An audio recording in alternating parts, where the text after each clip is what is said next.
முக்கம் கரோதி வாச்சலம் புங்கம் லங்கை தேகிரும் எத்கிருபா தமகம் வந்தே ஸ்ரீகுரும் தீனதாரணம். ஸ்ரீமத் பாகவதம் 10வது காண்டம் 28வது அத்தியாயம். கிருஷ்ணர் நந்த மகாராஜரை விடுவித்தல். இந்த அத்தியாயம் பார்க்கறதுக்கு ரொம்ப சின்ன அத்தியாயம். ஆனா ஒரே ஒரு ஸ்லோகத்தை படிப்பதற்கு எனக்கு ரொம்ப நாழி எடுத்தது. இந்த முன்னுரையில கதையாட்ட சொல்லிட்டாங்க. நந்த மகாராஜர் ஒரு நாள் ஏகாதசி விரதம் இருந்து மறுநாள் துவாதசிக்கு விரதத்தை முடிக்கணும்.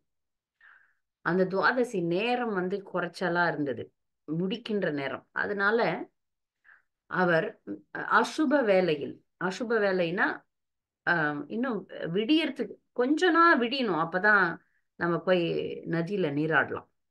இப்ப அசுப வேலையில போறாரு, தனியா போல, கூட மற்ற ஆயர்கள் எல்லாம் கூட கூட்டிட்டு போறாரு.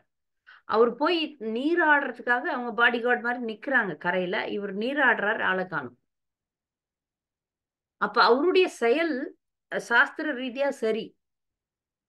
ஆனா ஒரு சூரிய உதயம் வர்றதுக்கு முன்னாடி கொஞ்சம் அந்த விடிகாத்தலுக்கு கொஞ்சம் முன்னாடி நேரத்துல நீராடக்கூடாதுன்னு விதி இருக்கு. அதை கொண்டு வருணனின் ஒரு அசுர சேவகன், இந்த புத்தி இல்லாத ஒருத்தன், அவரை கைது செய்து கொண்டு சென்றுட்டான். அங்க வருணனுடைய இருப்பிடத்திற்கு நந்த மகாராஜரை கைது செய்து கொண்டு போய்விட்டார். அப்ப இங்க இருக்கிற ஆயர்கள்லாம் நந்த மகாராஜரை காணவில்லையே அப்படின்னு சொல்லிட்டு கூப்பிடுறாங்க, கிருஷ்ணா, ராமா, மகாராஜரை காணும் அப்படின்னு. அப்ப உடனே கிருஷ்ணருக்கு என்ன நடந்ததுன்னு தெரிஞ்சது. அதனால அவரும் அந்த யமுனையில குதிச்சு வருணனுடைய இருப்பிடத்துக்கு போறார். அங்க போனவொடனே வருணனுடைய ராஜ்யம் அங்க இருக்கு. அந்த ராஜ்யத்துல பகவானுக்கு பெரும் மதிப்பு கொடுத்து அவரை மிகப்பெரிய ஆசனத்தில் அமர்த்தி அவருக்கு மரியாதை எல்லாம் செய்யறாங்க. அங்க நந்த மகாராஜரையும் வருணன் பகவானை போலவே வழிபட்டு கொண்டிருக்கிறார். அந்த அசுரன் கைது செய்து கொண்டு போனாலும் வந்திருக்கிறது நந்த மகாராஜர்னு வருணனுக்கு தெரிஞ்சு அவருக்கு கொடுக்க வேண்டிய மரியாதையெல்லாம் வருணன் கொடுத்து கொண்டிருக்கிறான். பகவானை பார்த்தவன என்னுடைய இந்த பிறவி எடுத்ததனுடைய பலனை நான் அடைந்து விட்டேன் அப்படின்னு சொல்லி வழிபடுறார். அங்க மன்னிப்பு கேட்கிறார் வருணன். என்னை மன்னிச்சிருங்க பகவானே, என்னுடைய முட்டாள் சேவகனால இது ஏற்பட்டது, என்னை மன்னித்து விடுங்கள்னு சொல்லி அவர்களை நல்லபடியா அனுப்பி வைக்கிறார். இவ்வளவுதான் இந்த அத்தியாயம். அனுப்பி வச்சதுக்கு அப்புறம் அங்க நந்த மகாராஜர் ஆயர்கள் கிட்ட சொல்றார், பகவான் கிருஷ்ணர் முழு முதற் கடவுள். அதனால வருணன் என்னை பிடிச்சார், சிறைப்படுத்தினார். ஆனா பகவான் என்னுடைய குழந்தைன்னு தெரிஞ்சவன என்னை விடுதலை பண்ணிட்டான் அப்படின்னு சொல்லும் போது அந்த ஆயர்கள்லாம் நினைச்சாங்க, இப்ப நம்ம முழுமுதற் கடவுள் தானா கிருஷ்ணர், நம்மோட இருக்கிறது முழுமுதற் கடவுள். அப்ப நமக்கெல்லாம் ஆன்மீக உலகம் கிடைச்சிரும். கடவுளே நம்ம கிட்ட நம்முடைய ஊர்ல ஒரு குழந்தையா இருக்கிறாருன்னா நமக்கெல்லாம் விடுதலை கிடைச்சிரும், முக்தி கிடைக்கும் அப்படின்னு ஆயர்கள்லாம் நினைக்கிறாங்க. அதை நினைப்பதை பார்த்தவொடனே பகவான் என்ன நினைக்கிறார், இவர்களுக்கு அதை எல்லாரையும் கூட்டிட்டு போறார். ஒரு இடம், யமுனையில ஒரு குறிப்பிட்ட இடம் இருக்கு. அந்த இடத்துலதான் அக்குருரர் பகவான வைகுண்ட லோகத்தை பாக்குறார். அது நம்ம பின்னாடி வரும். அதே இடத்துல இவங்களை கொண்டு போய் அங்க மூழ்க வச்சு அங்க ஆன்மீக உலகத்தை அவர் காட்டுறார். அப்ப எல்லாருக்கும் அந்த ஆயர்களுக்கெல்லாம் மிக அங்க பாக்குறாங்க பகவானை. அங்க வைகுண்ட ஆன்மீக உலகத்துல எப்படி மற்ற வைகுண்ட வாசிகள்லாம் பிரார்த்தனை செய்து கொண்டிருக்கிறாங்க, அங்க எப்படி வேதங்களே அவரை துதிக்கின்றது, அதெல்லாம் பாக்குறாங்க. பார்த்து மிகவும் மகிழ்ச்சி அடைகிறார்கள். இந்த அத்தியாயம் பார்க்கறதுக்கு ரொம்ப எளிமையா இருக்கு. ஆனா உள்ள நாம் பாகவதத்தை நம்மால படிக்க முடியாது. பாகவதம் எனக்கு சமஸ்கிருதமே தெரிந்திருந்தாலும் பாகவதத்தை நம்மால் படிக்க முடியாது. பாகவதத்தை நாம் எப்படி படிக்கிறோம்னா ஆச்சாரியர்கள் உடைய வழிகாட்டுதலின்படி படிக்கிறோம். ஆச்சாரியர்கள் இதுக்கு விளக்கம் கொடுத்திருக்கிறாங்க. அதை படிச்சாதான் நமக்கு பாகவதம் எங்கேயாவது சில விஷயங்கள் புரியும். நான் பாகவதத்தினுடைய ஒரே ஒரு வார்த்தைக்கு பல வருடங்கள் விளக்கம் கொடுக்கலாம். இவ்வளவு வேகமா போறது கூட தவறுன்றதுதான். ஆனா இந்த வாழ்நாள் முடிவதற்குள்ள நம்ம பாகவதத்தை படிக்கணும்ன்றதுனாலதான் வேகமா போறோம். அதனால இப்ப இந்த அத்தியாயம் நான் பாக்குறதுக்கு பரவாயில்லையே, நேத்து தான் ஆரம்பிச்சேன். சின்ன தானே, 17 ஸ்லோகம் தானேன்னு ஒரு எண்ணம் இருந்தது. நான் பகவான் மிகப்பெரிய தண்டனையை கொடுத்தார். அதனால ஒரு கிட்டத்தட்ட ஒரு 4-5 மணி நேரங்கள் இதை படிச்சு அப்புறம் கேள்விகளை தயார் பண்ணேன். ஒரே ஒரு ஸ்லோகம் தான் மிகவும் விவரமாக சொல்லப்பட்டிருக்கு. அதை நம்ம பார்க்கலாம். இப்ப சுகதேவ கோஸ்வாமி ஆரம்பிக்கிறார். சுகதேவ கோஸ்வாமியினுடைய பெயர் வந்து பாதராயணர் அப்படின்னு பேரு. பாதராயணர். நிறைய பெயர்கள் இருக்கு அவருக்கு. அதுல ஒரு பெயர் இது. அப்ப அவர் வந்து காளிந்தி நதி, காளிந்தினா அது வந்து யமுனை, யமுனையை தான் காளிந்தின்னு சொல்றாங்க. அப்ப அசுப வேளையில அப்படின்னும் போது நந்த மகாராஜர் சாஸ்திர பிரகாரம் தான் நடந்தார். ஏன்னா சில விதிவிலக்கு நேரங்கள் உண்டு. விதிவிலக்கான நேரங்கள்ல சாஸ்திரத்தை மீறலாம். அதன்படி நந்த மகாராஜர் குளிச்சது வந்து நதியில நீராடினது தவறு கிடையாது. அப்ப ஆனால் அந்த நேரம் சுப வேளைதான்.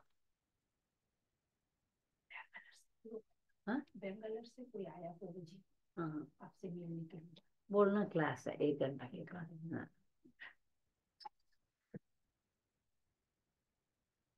तो சரி. அப்ப அந்த ஒரு ஒரு விதத்துல பார்த்தா தவறு, ஒரு விதத்துல பார்த்தா சரி. நந்த மகாராஜர் சரியா தவறான்னா சரிதான். அவரு அந்த சூழ்நிலைக்கு அவர் அந்த நேரத்துல தான் நீராடணும். அதன் பிரகாரம் தான் அவர் நீராடினார். நந்த மகாராஜர் தப்பு செய்ய மாட்டார் பெரும்பாலும்.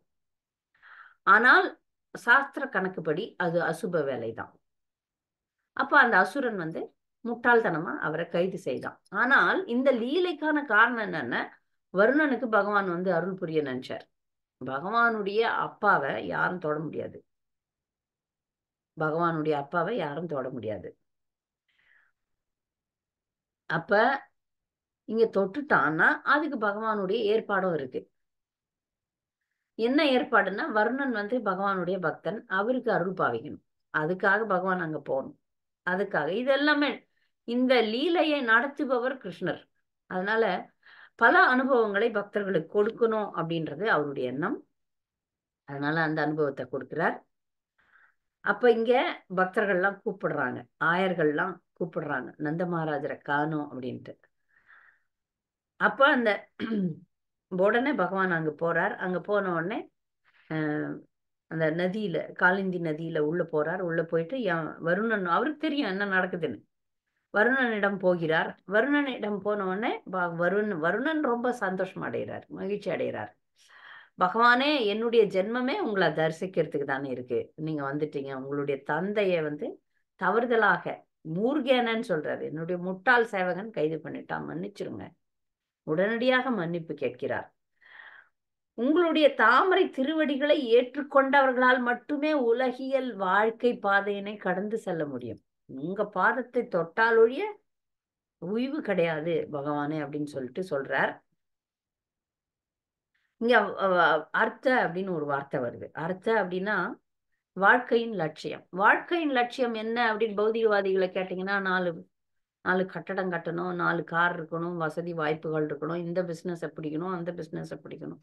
அதான் அவர்களுடைய வாழ்க்கையினுடைய லட்சியம். நந்த மகாராஜர் போன்ற தூய பக்தர்கள், வருணன் போன்ற பக்தர்கள், இவங்களுக்கெல்லாம் வாழ்க்கையின் லட்சியம் கிருஷ்ணரை அடைவது.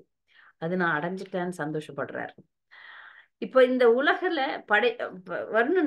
வருணனும் பிரார்த்தனை செய்யறார். நமஸ்துபியம் பகவதே பிரம்மனே பரமாத்மனே நாயத்ரு ஸ்ரூயத்தே மாயா லோக சிருஷ்டி விகல்பனா அப்படின்னு சொல்றார். இவ்வுலகின் படைப்பிற்கு உதவும் மாயா சக்தியின் கரையே படியாத முழுமுதற் கடவுளை. மாயா சக்தி எல்லாம் தொட முடியாது கிருஷ்ணரை. பரமாத்மாவே உமக்கு எனது வந்தனங்கள் உரித்தாகுக. அவரை தொடாது மாயா, நம்மள தொட்டுன்னு இருக்கும். அதனால இந்த ஸ்ரூயத்தை அப்படின்றதுக்கு அர்த்தம், இந்த ஸ்ரூயத்தை அப்படின்னு ஒரு வார்த்தை வருதுங்க. நாயத்ர ஸ்ரூயத்தே மாயா. வேத இலக்கியம் என்பது பகவான் அல்லது அவரது அருள் பெற்ற பிரதிநிதிகளின் அதிகாரபூர்வமான கூற்றுகளின் தொகுப்பாகும். வேத இலக்கியம்னா என்னது? பகவான் இல்ல பகவானுடைய பக்தர்கள், அங்கீகாரம் பெற்ற பக்தர்களுடைய கூட்டு தொகுப்பு. அது என்ன சொல்லுது? பகவான் வந்து மாயையினுடைய கரையே படவே முடியாது. மாயா வந்து தொடவே முடியாது பகவானை. இப்படிலாம் வருணன் வந்து பகவானை வர்ணிக்கிறார். அதனால இங்க இருக்கிறாரே உங்க அப்பா, இங்கு அமர்ந்திருக்கும் தங்கள் தந்தையை தனது கடமை என்னவென்று அறியாத மதியற்ற எனது சேவகன் ஒத்துக்கிறார். தப்பு வந்து என்னுடைய சர்வன் பண்ணிட்டார், அறியாமையில் இங்கு அழைத்து வந்து விட்டான், இதற்காக என்னை மன்னித்தருள வேண்டும். தவறு செய்யறது நம்முடைய, நம்மை சார்ந்தவர்கள் தவறு செஞ்சாலும் அதுக்கு நாம தான் மன்னிப்பு கேட்கணும். அதனால மன்னிப்பு கேட்கிறார். அப்ப உண்மையில வந்து வேத நுணுக்கங்களை அறிஞ்சவர் தான் நந்த மகாராஜர். இந்த இடம் விதிவிலக்கான ஒரு சூழ்நிலை, அதை அந்த சேவகன் அறியவில்லை. இந்த சூழ்நிலைக்கான காரணம் உண்மையில யாருன்னு பார்த்தா கிருஷ்ணர் தான். ஏன்னா இங்கு வருணனுக்கு கருணை புரியணும் அப்படின்னு நினைச்சிட்டார். அதனால இந்த லீலை ஏற்பட்டது. அதனால நீங்க என்னை மன்னித்தருள வேண்டும், உங்களுடைய தந்தையை கொண்டு செல்ல வேண்டும் அப்படின்னு சொல்லிடுறார். அந்த சந்திப்பு ஒரு குறுகிய சந்திப்பு. பகவான் வந்து நந்த மகாராஜரை அழைத்து கொண்டு திரும்பி வருகிறார். திரும்பி வீட்டுக்கு வரும்போது ஆயர்கள்லாம் ரொம்ப சந்தோஷம் ஆயிடுறாங்க. நந்த மகாராஜரும் வந்துட்டார், உறவினர்களும் வந்துட்டாங்க. அதுக்கப்புறம் நடக்கிற விஷயத்த நம்ம பார்க்கலாம். வருணன் மகிழ்ச்சி அடைஞ்சிட்டார், இதையும் பார்க்கிறார். நந்த மகாராஜர் பார்க்கிறார், வந்து தன்னுடைய ஆயர் குலத்தவருக்கு சொல்றார், பகவான் கண்டிப்பா வந்து பரமபுருஷ பகவானாக, கடவுள் தான் நம்மோட இருக்கிறது, கடவுள் தான் அப்படின்னு சொல்றார். அப்ப அந்த ஆயர்கள்லாம் நினைக்கிறாங்க, நமக்கு அப்போ பரமபதம் கிடைக்குமா, ஆன்மீக உலகம் கிடைக்குமா அப்படின்னு ஒரு ஆசை எண்ணுறாங்க. இந்த எண்ணத்தை பகவான் அறிந்தவர் இல்லையா? அந்த எண்ணத்தை அறிந்தவர்ன்றனால ஒரு தன்னுடைய மனசுல ஒரு எண்ணம் வருது பகவானுக்கு. அதுதான் 13வது ஸ்லோகம். அதை படிச்சுட்டு விளக்கத்தை பார்க்கலாம். இவ்வுலகில் உள்ள மக்கள் தங்களது உயர்ந்த மற்றும் தாழ்ந்த இலக்குகளுக்கு இடையில அடைந்து கொண்டிருக்கின்றனர். இவ்விலக்குகள், இலக்கு அதுதான் வந்து கோல். இவ்விலக்குகள் அவர்கள் விருப்பத்திற்கேற்ப செய்யும் செயல்களின் மூலமும் ஞானமின்மையினாலும் எய்தப் பெறுகின்றனர். இவ்வாறு மக்கள் தங்கள் உண்மையான இலக்கு எது என்று அறியாதிருக்கின்றனர். இப்ப இவர் வந்து யார சொல்றாரு? கிருஷ்ணர் யாரை பத்தி நினைக்கிறார்? இங்க என்ன நடக்குது? ஆயர் குலத்தினர் நிக்கிறாங்க. அவங்க சொல்ற மாதிரி சாதாரண மக்களை தாக்குறார். ஆயர் குலத்தர்லாம் யாரு? தூய பக்தர்கள். ஆயர் குலத்தவர்கள்லாம் நித்திய சூரிகள். எப்ப கிருஷ்ணர் வராரோ அப்ப கூட வர்றவங்க, சாதாரண மக்கள் கிடையாது. இதுவே ஒரு பாயிண்ட் இந்த ஸ்லோகத்துல. நம்ம பொதுவா பார்த்தோம்னா இப்ப ஆயர் குலத்தவரை பகவான் சாடுறாரா அப்படின்னு தெரியும். ஆனா ஆயர் குலத்தவர்கள் யாருன்னு பாத்தீங்கன்னா சாதாரண மக்கள் மாதிரி பகவானோட நடிக்க வந்தவங்க. அப்ப அந்த சாதாரண மக்களை பகவான் சாடுகிறார் அப்படின்னு புரிஞ்சுக்கணும். அப்ப இங்க இலக்கு என்ன என்பதை அறியாத இருக்கும் மக்கள். நமக்கு நம்முடைய இலக்கு என்ன இப்பதான் படிச்சோம்.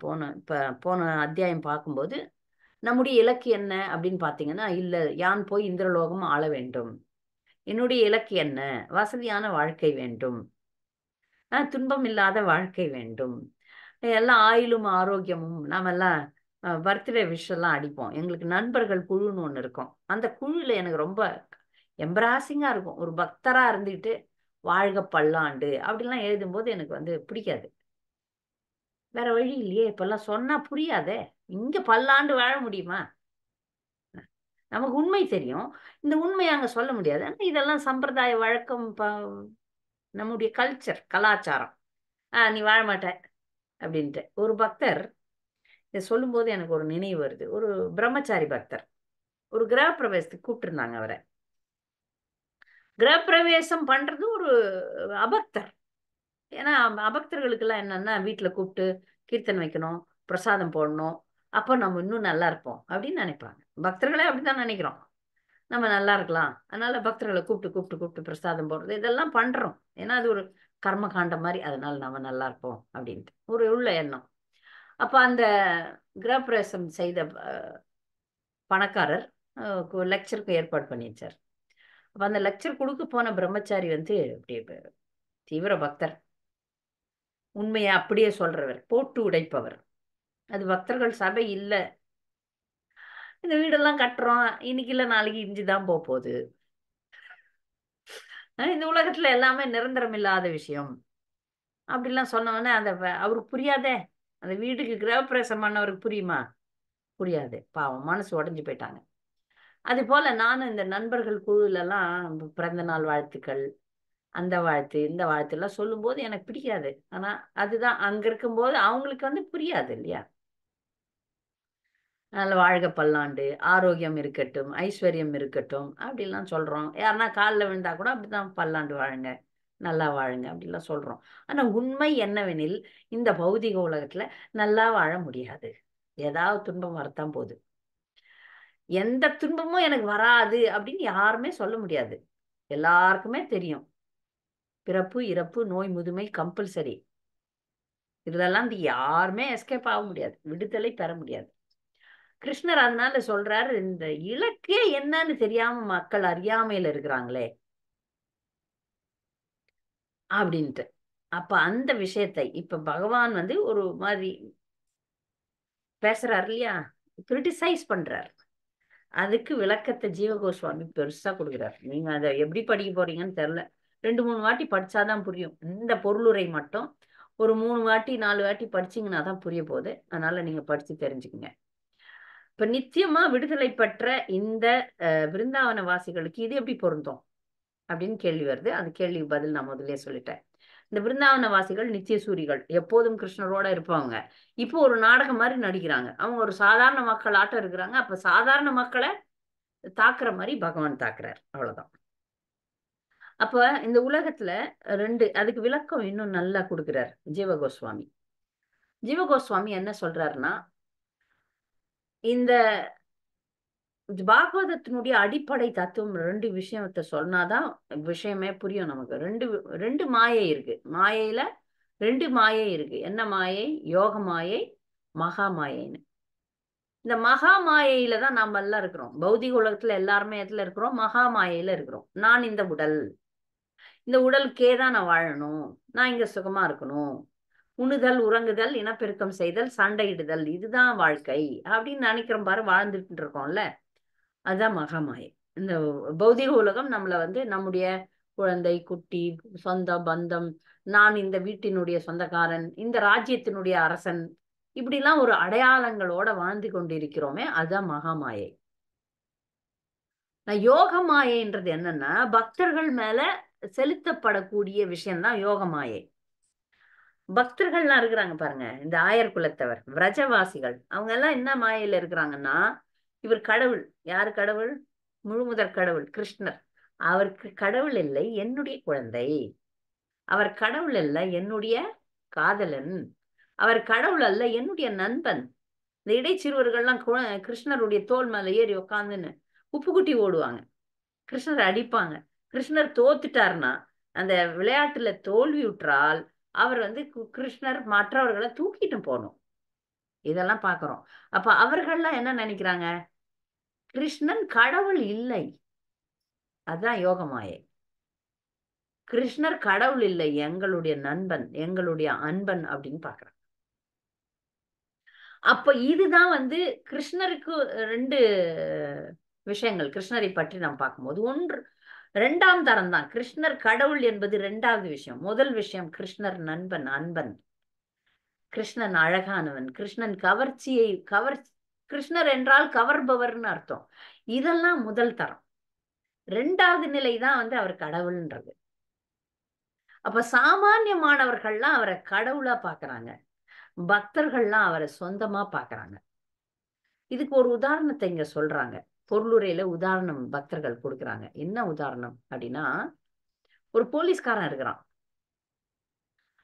காவலன் இல்லையா? காவலன், போலீஸ்கார். திருடர்கள்லாம் அவனை பார்த்து பயப்படுவாங்க. பயபக்தியா இருப்பாங்க. அப்படியே ஒரு நடுங்குவாங்க. ஆனா ஒரு நல்ல குடிமகன், சார் உதவி, ஒரு நல்ல ஒரு பெண் போறா, ஒரு இருட்டு நேரத்துல ஒரு பெண் போறா. அந்த பெண்ணுக்கு அந்த காவலன் பாதுகாவலனா இருக்கிறான்னு வச்சுக்கோங்களேன். அப்ப அவன் நன்றி சொல்லுவா. ரொம்ப நன்றிங்க அப்படின்ட்டு. அங்க பயம் கிடையாது, அங்க அன்பு வருது. பரவாயில்ல, எனக்கு உதவி பண்ணீங்க அப்படின்னு. அங்க நற்குடிமகள், நல்ல ஒரு சிட்டிசன், அந்த நாட்டுல இருக்கிறவங்க நல்லவங்க வந்து போலீஸ வந்து எனக்கு உதவி பண்றவங்களா பாக்குறாங்க. ஆனா திருடன் தண்டனை கொடுப்பவனா பாக்குறாங்க. இன்னொரு உதாரணம், இதே விஷயத்துக்கு இன்னொரு உதாரணம் பிரபுபாதர் நிறைய கொடுத்திருக்கிறார். ஒரு நீதிபதி இருக்கிறார், நீதிபதி ஜட்ஜ். நீங்க போனீங்கன்னா, கோர்ட்டுக்கு எல்லாம் போனீங்கன்னா, எந்த விஷயத்துக்கு கோர்ட்டுக்கு போனாலும் நீதிபதி வரும்போது எல்லாரும் அப்படியே கைகட்டி நிக்கணும். பார்த்திருப்பீங்க. அவர் வரார் அப்படின்னும் போது அவங்க சைலண்டா இருக்கணும், ஜாஸ்தி பேசப்படாது, சைலண்டா நிக்கணும், கை கட்டி நிக்கணும். அதுதான் நீதிபதி. அப்போ ஒரு நீதிபதியை பார்ப்பதற்கு ஒருத்தர் வந்து அப்பாயின்மெண்ட் கேட்டு வெளியே உக்காந்துனுக்கிறார், தேவடு காக்குறார். அவரு 10 மணிக்கு அப்பாயின்மெண்ட் சந்திப்பு. ஆனா கதவே திறக்கல நீதிபதி. இவரு காத்திருக்கிறாரு, 1 மணி நேரம் 2 மணி நேரம். சரி என்னதான் பண்றாரு பார்க்கலாம்னு லேசா கதவு திறந்து எட்டி பார்க்கிறார். பார்த்தா அந்த நீதிபதி அவருடைய பேராண்டியை எடுத்து தோல் மேல உப்பு குட்டி, அந்த யானை மாதிரி பண்ணுவாங்கல்ல, 4 முட்டி போட்டுன்னு குழந்தைய தூக்கின்னு உலா வருவாங்கல்ல, அதை பண்ணிட்டு இருக்கிறார். ஓ, விளையாடிட்டு இருக்கிறார். இங்க வெளியே அப்பாயின்மெண்ட். இவர் நடுங்கி நடுங்கி கொண்டு அவரை பார்க்கணும்னு இவர் காவல் காக்குறார், அங்க உள்ள அவரு பேரனோட விளையாடுறாரு. அப்படிதான் கடவுள். சாதாரணமான தவறு செய்து கொண்டு சாதாரணமான மனிதர்களுக்கெல்லாம் அவர் நீதிபதி, தண்டனை அளிக்கும் நீதிபதி. ஆனால் தன்னுடைய குழந்தைகள்லாம் உப்பு குட்டி தூக்குவார், விளையாடுவார், அன்பா இருப்பார். அப்ப பக்தி என்பது அவர் கடவுள் என்ற நிலையை தாண்டி அவரை புரிந்து கொள்வது, அவருக்கும் நமக்கும் நிரந்தர நித்தியமான உறவு இருக்கிறது என்பதை புரிந்து கொள்வது. அப்ப இங்க சரணாகதி 2 பேரும் எடுக்கிறாங்க, பக்தர்களும் எடுக்கிறாங்க, அபக்தர்களும் எடுக்கிறாங்க. அபக்தர்கள் என்னன்னா, தண்டனை கிடைக்குமே, கர்ம வினை இருக்கே அப்படின்னு சரணடைறாங்க. பக்தர்கள் அவனையே நம்பி சரணடைறாங்க. அந்த சரணடைதல்ல கூட பாருங்க, பயபக்தி இருக்கு, உன்னத பக்தி இருக்கு. இதை நாம புரிந்து கொள்ளும் போதுதான் இங்க என்ன நடக்குதுன்றதை புரிந்து கொள்ள முடியும். அதனால பகவான் வந்து இங்க ஒரு நடிகர் மாதிரி நடிக்கிறார். அவரோடு சேர்ந்து நடிக்கிறவங்களும் சாதாரண மக்கள் மாதிரி நடிக்கிறாங்க. அதனால அவர்களை வந்து திட்டுற மாதிரி திட்டுறார் பகவான். அதனால இப்ப பாருங்க, நம்ம எல்லாம் எவ்வளவு பாக்கியசாலிகள்னு எழுதுறாங்க இந்த பக்தர்கள். இந்த பொருளுரை பிரபுபாத எழுதல, அதனாலதான் நான் பக்தர்கள் பக்தர்கள்னு சொல்றேன். ஹிருதயானந்த கோஸ்வாமியும் சத்ஸ்வரூப மகாராஜ கோஸ்வாமியும் 2 பேர் எழுதுறாங்க. அதனாலதான் நான் பக்தர்கள்னு சொல்லிட்டேன். இந்த பக்தர்கள் என்ன இதுல சொல்றாங்கன்னா, நாம எல்லாம் பாக்கியசாலிகள். ஏன்? கடவுள் ஒரு நபர்னு நமக்கு ஒரு அறிவுரை கிடைக்குது. அவர் ஒரு அவர் ஒரு ஜோதி, அவர் ஒரு ஒளிப்பிழம்பு, அவர் ஒன்றுமில்லாத சூன்யம் அப்படின்னு இருந்தா நமக்கு இந்த மாதிரியான இன்பம் கிடைக்குமா? அவரோடு நாம் உறவாட முடியும், அவரோடு நாம் தொடர்பு கொள்ள முடியும். அவர் நம்முடைய எண்ணங்களை ஒவ்வொரு நிமிஷமும் பார்த்து கொண்டிருக்கிறார். அவருக்கு நாம் உண்மையா ஊழியம் செய்யும் போது மிக உயர்ந்த விஷயத்தை தருவதற்கு தயாராக இருக்கிறார். அப்ப இந்த பக்தர்கள்லாம் சாமானியமாட்டம் நடிக்கிறாங்க. அப்ப பகவான் அவர்களுடைய எண்ணங்களை புரிந்து கொண்டு அவர்களுக்கு ஆன்மீக உலகத்தை காட்டுகிறார். இங்கதான் நான் உங்களெல்லாம் கூட்டிட்டு போறேன் அப்படின்னு காட்டுறார். இதெல்லாம் நமக்கான பாடம் தான். அவங்கெல்லாம் ஆயர்குலத்தவர், விரஜவாசிகள், எப்போதும் கிருஷ்ணரோட இருப்பவர்கள். கிருஷ்ணரோட வந்தாங்க, கிருஷ்ணரோட போனாங்க. இப்ப நமக்கு இவங்கெல்லாம் சாதாரண மனுஷர்கள். இப்ப சாதாரண மனிதர்களான நம்மளுக்கு இந்த மாதிரி எல்லாம் காட்ட போறார் நமக்கு பகவான். இப்ப பாகவதத்துல நாமும் பகவானோடு பயணிக்கிறோம். அப்ப அங்க பகவான் இந்த ஆயர் குலத்தினரை ஒரு இடத்துக்கு கூட்டின்னு போறார். அது வந்து யமுனையில ஒரு குளம். அந்த குளத்துக்குள்ள எல்லாரையும் கூட்டின்னு போறாரு. கூட்டின்னு போயிட்டு காட்டுறாரு. இப்போ ஒரு குழந்தைக்கு அது பாரு நிலா அப்படின்னு காட்டும்போது, அந்த நிலா வந்து எங்க இருக்கு? வானத்துல இருக்கு. வானத்துல நிலா இருக்கு. நம்ம மொத்தமும் வானத்தையும் காட்டுவோம். அப்ப பிரம்ம ஜோதியை பற்றியும் இங்க வர்ணனை வருது. பிரம்ம ஜோதி என்பது ஆன்மீக உலகங்களை தாங்கிய ஆன்மீக வானம்.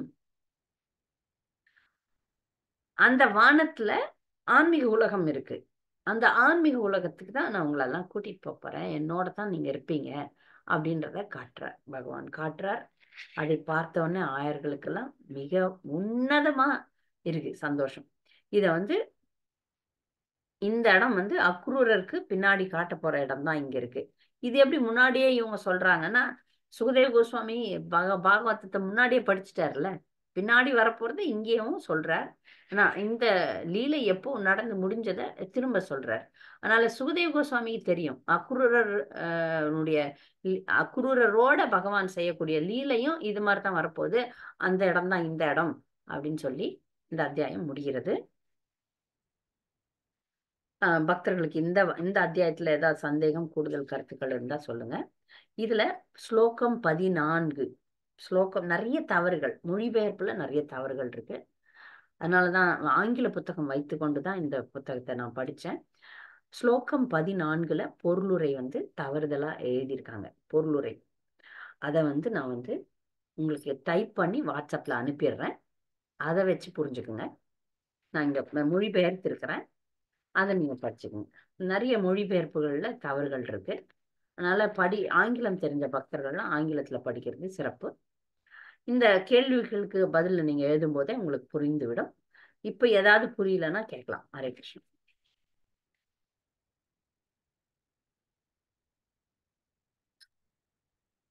ஹரே கிருஷ்ண மாதாஜி. பணிவான வணக்கங்கள் மாதாஜி. 14 என்ன மாதாஜி தவறா இருக்கு?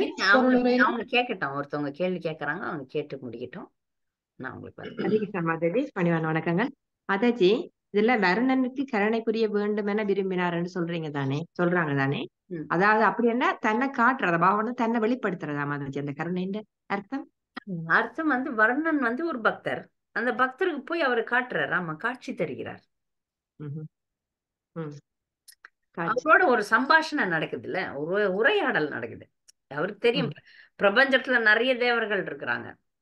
குறிப்பா வர்ணனுக்குன்னா வர்ணன் அவரை ரொம்ப தீவிரமா வணங்கி இருப்பார். இவர் கிடைக்கணும் கிடைக்கணும், பார்க்கணும், அவரை பார்க்கணும்னு யோசனை பண்ணியிருப்பார். அதனால அந்த லீலை நடந்தது. கிருஷ்ணர் எல்லாருடைய விருப்பங்களையும் பூர்த்தி பண்ணுவார். அப்ப வருணன் ஆசைப்பட்டிருக்கிறார் பகவானை தரிசிக்கணும்னு. அதனால பகவானே இந்த லீலைக்கு ஏற்பாடு பண்ணி அந்த சேவகன் மனசுல இருந்து தப்பு செய்ய வச்சு நந்த மகாராஜரை கொண்டு போக வச்சு இந்த லீலையை உருவாக்கினார் பகவான். நன்றி மாதாஜி.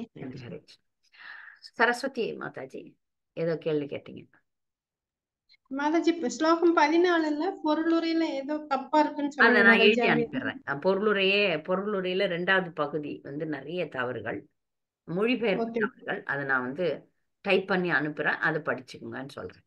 நான் வாட்ஸ்அப்ல 14. மாதாஜி இந்த கிருஷ்ணரோட லீலையிலுமே ஒவ்வொன்றும் அவர் ஒரு பிளான் பண்ணிதான், அது ஒரு இதுக்கு அவளோட வேண்டுதலை மனசுல வச்சுட்டு அதுக்கு தகுந்த மாதிரி அந்த ஒரு இதை லீலை பண்ணுவாரா மாதாஜி? கண்டிப்பா. அவர் லீலையே அவரு தானே அதை வச்சுதான் இயக்குபவர் அவரு. எல்லாம் இயக்குபவர் அவர் தான். ஆனால் பௌதிக உலகத்துல கொஞ்சம் சிறு சுதந்திரம் கொடுத்துடுறாரு ஜீவராசிகளுக்கு. அதனாலதான் இவ்வளவு முட்டாள்தனமான விஷயங்கள்லாம் நடக்குது. அத வச்சுட்டாரு, அதுல கொஞ்சம் டச் பண்ண மாட்டாரு அவர். இந்த பௌதிக உலகத்துல கொஞ்சம் ஃப்ரீடம் கொடுத்துட்டாரு.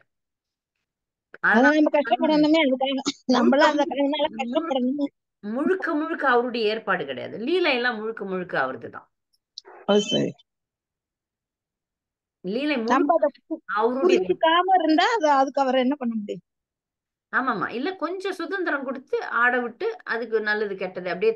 ஆனால் அல்டிமேட்டா ஒரு ஜீவனை தன் பக்கம் இழுக்கிறதுக்கான ஏற்பாடு நடந்துகிட்டே இருக்கும். மேபி 100 பிறவி, 200 பிறவி, பல கோடி பிறவி. ஒரு ஜீவன் அது சாய்ஸ் பண்ணிக்கணும். நான் ஒரு 4-5 பிறவியில வந்துடுறேன், இல்ல இந்த பிறவியில வந்துடுறேன், இல்ல ஒரு 100 கோடி பிறவிக்கு அப்புறம் வரேன் அப்படின்றத அந்த ஜீவன் எடுக்கிற முடிவு. அது விட்டுறாரு. ஓகே, அப்பவா அடி உத மேல எல்லாம் நாட்டுல முடிஞ்சு வா அப்படின்னு அப்ப கூட வாய்ப்பு கொடுத்துனே இருப்பார். அதை தடுக்கணும்னு அந்த ஜீவன் நினைச்சிடுச்சுன்னா அப்ப வாய்ப்பு மேல் நோக்கி வாய்ப்பு கொடுப்பாரு. இல்ல நான் இங்கதான் இருப்பேன் அப்படின்னு அட்டம் பண்றவங்கள சரி மெதுவா வா, இப்படியும் ஜீவனை இழுத்துருவார்.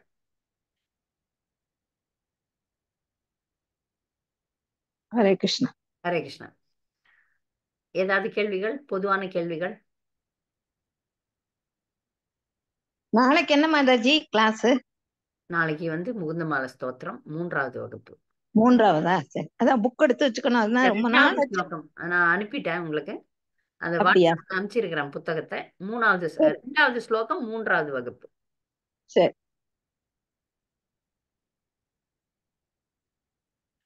பக்தர்களுக்கு ஏதாவது கேள்விகள் இருக்கா? பாடம் படிக்கும் போது உங்களுக்கு கேள்விகள் கண்டிப்பா நிறைய வரும். பார்த்துட்டு அடுத்த வாரம் நம்ம வந்து பார்க்கலாம். வாஞ்சா கல்பதருபஸ்ஸ கிருபா சிந்துபியவச்ச பதிதானம் சுபா சிந்தியோ செஞ்சு வைஷ்ணவ. பதீதம் நமோ நமக. நன்றி நன்றி. மாதாஜி. ஹரே கிருஷ்ணா.